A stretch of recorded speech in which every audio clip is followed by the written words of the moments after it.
Welcome back to the 7 stages of a breakup for the Dumpee. This is episode 2, Denial. Now, this may be a little challenging for some of you because we all go through this. We all get denial when we've experienced trauma, and especially in a breakup, we're sitting there thinking, they will come back. They will definitely come back. They will reach out. If I maintain no contact for one more day, they will come back. They will reach out. The thing is, guys, a lot of the time that just isn't the case, and that is not the reality. But stick around. I'm going to help you flip this to make your reality far easier and far more congruent to your goals. But before I do that, welcome back to the Love Fix. It's Nick, as always, doing my best to get you through your breakups as easily and as healthily as possible with compassion but no bullshit. If today's video is not enough for you, guys, come and join the amazing community in the Facebook group. It is pumping there at the moment. Everyone is just doing a wonderful job there. So go to the Facebook page, type in the Love Fix Breakup Recovery, and join the group. If that is not enough, and you need my personal attention, my one-to-one help with your personal breakup situation, email me at thelovefix20@gmail.com, and I will be able to sit down, talk to you, listen to you, and bespoke the advice to help you get through this. With all that said, let's get into episode 2, Denial. I would say that shock and denial overlap quite a lot, and you may be experiencing both at the same time. That can happen. So right now, you're sitting there thinking, it's been 10 years, it's been 5 years, it's been a year, we had all these plans together, I can't believe it. What do I do? They will come back. They said they loved me. They said they want a family with me, they want a life with me. And you still maybe can't quite believe what they said to you about the breakup. Or maybe you're thinking that someone or something has had an influence on them, and you're blaming that on an inanimate thing, or you're blaming that on a family member of theirs, or you're blaming it on the rebound, or you're blaming it on the monkey branch, and you're convincing yourself that it's not your fault, or this wasn't their decision, or this just isn't happening, and it's a temporary thing. It's a temporary breakup. We've just had some problems recently. It's just a miscommunication. And that might be true, but 9 times out of 10, guys, the reality is once again, their actions tell you everything that you need to know.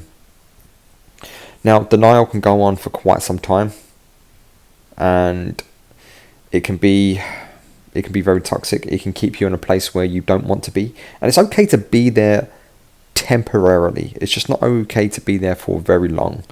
Because when we're in denial, we're not seeing what everyone else sees. We're not seeing reality for what it is. And in a way, it is a form of avoidance. Or you're convincing yourself, you're constructing a narrative in your head to protect yourself from the pain. But here's the problem with that. The more you avoid the pain, the harder this will be to get over, to process, to move on, to just keep moving forward. This denial, this avoidance that you have constructed to protect that gaping wound where your heart used to be, is not good for you.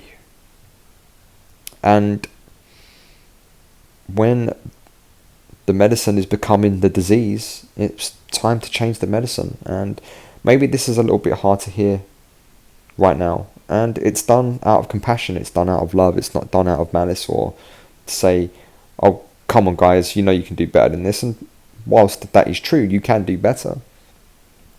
I also appreciate that I've been through this. Every one of my one-to-one coaching clients have been through this, and probably everybody that's ever listened to this channel has been through this, and probably everyone in the Facebook group has been through this.